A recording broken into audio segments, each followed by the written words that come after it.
En el Congreso de la Tarde es el turno de los comentarios. Ángel Torres tiene la palabra.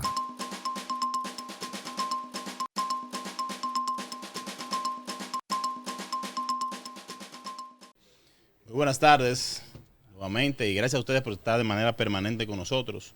Y recordarles siempre que nos sigan en las redes sociales, tanto en Instagram como en YouTube, como el Congreso de la Tarde. Miren, a propósito de lo que se estaba hablando últimamente respecto a la reforma constitucional, es importante saber varias cosas de esta y yo quiero, de paso, mencionarles los principales o algunas dificultades que enfrentan los países al intentar implementar una reforma, un cambio de reforma.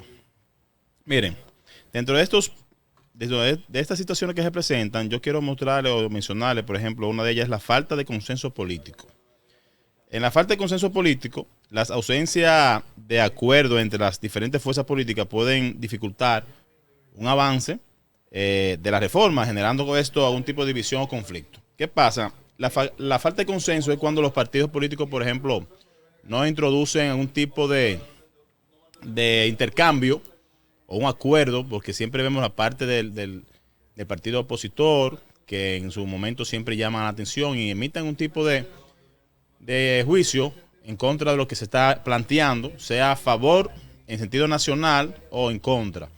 Y esto provoca entonces que pudiese generar una división y se traza incluso la parte del proceso para que avance. En un segundo caso que tenemos como dificultad es la oposición ciudadana. En la oposición ciudadana, la resistencia de la población por los cambios que perciben como amenazas para sus derechos o libertades puede obstaculizar el proceso. Por ejemplo, inmediatamente hablábamos nosotros precisamente con el invitado que teníamos sobre una reforma fiscal. En este sentido, cuando ya viene la reforma fiscal, que es una amenaza en cuanto a los aumentos que pudiésemos tener en pago de ITEVIS y demás, ya las personas empiezan a especular y sentir un tipo de preocupación y salen entonces en son de resistencia. Y se crea una oposición por parte de la ciudadanía en que no están de acuerdo con esta situación y eso pudiese provocar de igual manera una relatoria en sentido de que no avance. Por eso es que entra la parte de la oposición ciudadana. Cuando la gente empieza a sentirse que se están afectando sus intereses, bueno, empiezan a contradecir esta situación al gobierno de turno para evitar el proceso. También existe lo que es el interés partidista. Cuando hablamos del interés partidista, los partidos políticos pueden priorizar sus propios intereses sobre los bienestares generales, complicando las negociaciones con, diríamos, como un consenso, ¿verdad?, que es necesario para la reforma, evitando eso. ¿Por qué razón? Miren, hemos visto que en los gobiernos anteriores algunos presidentes ya han tenido la participación de la modificación de la reforma constitucional. Y cada uno de ellos ha considerado que seguiría siendo como un legado. Dirían, yo hice esto y quedaría para la historia. En este caso, sabemos que viene un proceso de reforma, donde el presidente entonces sería el presidente actual, Luis Abinader, sería quien llevase entonces este legado.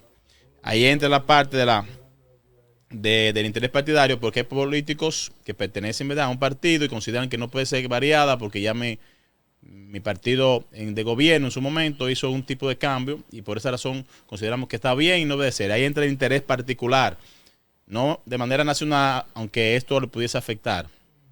Si nosotros logramos que sea a favor del pueblo, que este cambio se dé, bueno, pues no podemos interferir de manera partidaria ni de manera particular, sino más bien pensar de manera colectiva. Y eso es una de las partes de los intereses partidarias que pudiesen existir. También podemos ver la complejidad técnica. En el aspecto de la complejidad técnica, las reformas constitucionales a menudo requieren un conocimiento técnico profundo. Y cuando hablamos de un conocimiento técnico profundo, lo que puede limitar la participación misma o la comparación pública del proceso. O sea, la limitación de la participación, que en este momento incluso la oposición dice que debe tener una vista pública para que así la sociedad pueda participar y ver. Y en ese caso, cuando nos referimos a la complejidad técnica, es por un proceso profundo, técnico, hablando del conocimiento. Ya dentro de los 15 días se reúnen los diputados y los senadores para ver este proceso. ya ahí no hay forma de que puedan participar los sectores abiertos, por la razón de que ya necesita una intervención más técnica profunda, como hablamos ahora. Verificar dato por dato, los detalles, que conviene y que no, ver las partes que pertenecen a ese proceso para verla y leerla y estudiarla. Entonces ahí esa es la parte que puede complicar o verse como compleja en cuanto a lo técnico. Pero también tenemos lo que es la inestabilidad política. Dentro de ese mismo proceso, en el contexto de crisis política o social, vamos a llamarle, la implementación de reformas pueden verse interrumpida o sabotaje de la incertidumbre. Miren, la resistencia política, en este contexto, la gente sabe que siempre va a existir porque la situación misma pudiese agravar en cuanto a unos tipos de rebeliones que pueda hacer la sociedad, que provoca entonces que existe una inestabilidad en el país. Llámese por un tipo de, como lo llamamos, huelga, llamado a paro y demás. En ese sentido, que provoca la inestabilidad de lo que debemos tener como cotidiano, nuestra inversión política, nuestra estabilidad económica, esa es la palabra. Y ahí provoca entonces esa partecita de inestabilidad. También tenemos lo que es la desconfianza en las instituciones. En este caso, la falta de confianza en las instituciones del Estado puede generar especulaciones sobre la intención y el impacto de la reforma. ¿Qué pasa? En muchas ocasiones siempre han dicho, por ejemplo, el caso de la DGI, no, que la DGI ahora que nos va a cobrar tanto impuestos, que nos van a poner aquello por acá, empiezan a especular que las situaciones, porque no existe una información como tal, y la gente, como desconoce esto, empieza a decir cosas que no saben, y ahí entra la duda, y las personas empiezan a ser incrédulas y a tener ese tipo de desconocimiento o desconfianza ante estas instituciones públicas. Eso también es un poquito peligroso, por eso es que en una séptima debilidad o dificultad dentro de lo que es una reforma fiscal, es que hace falta la información y la educación.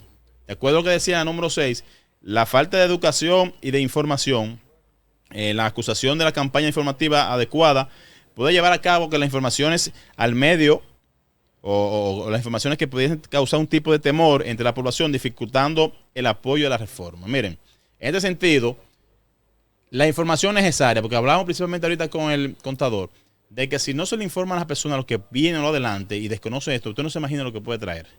Lo importante sí es alentar, educar a la persona para qué es lo que se va a hacer, informarle y educarle, de acuerdo a la intención que se quiere con esto, porque es la parte donde muchas personas desconocen lo que se requiere. Y por último, que es la dificultad. En este caso, los plazos ajustados para la aprobación de interés de reforma pueden llevar a decisiones apresuradas y mal consideradas, afectando la calidad del cambio. Estas dificultades pueden ralentizar o incluso impedir el proceso hacia unas reformas constitucionales efectivas y legítimas. De acuerdo a este último, Omar Fernández entiende que es necesario revisar de manera legítima la modificación de la Carta Magna, lo cual se puede lograr con una visita de consultas. O sea, en una consulta donde la participación de la sociedad también tenga y exprese lo que considere, y así se escuchen las partes para poder entonces tomarla en cuenta y así sea más efectiva este proceso de cambio de reforma. No es fácil, son muchas cosas las que pueden verse afectadas. La sociedad, el pobre principalmente, es el que se ve más afectado en esto. Y esperemos que sí puedan escuchar a la gran mayoría para tomar en cuenta este cambio de reforma. Hasta aquí nuestro comentario en este turno, en este Congreso de la tarde. Sigan con nosotros en sintonía.